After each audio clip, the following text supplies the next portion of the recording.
saw, set the blade in there so that, a little bit above the height.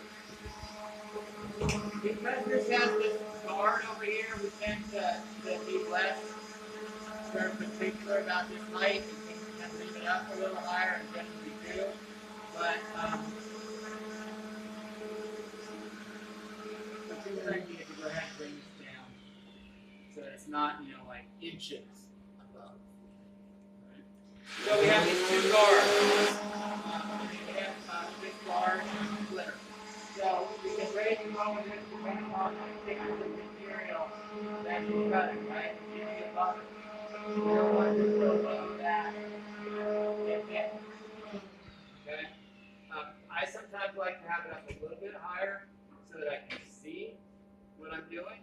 But typically it should be a quarter of an inch to a half an inch above.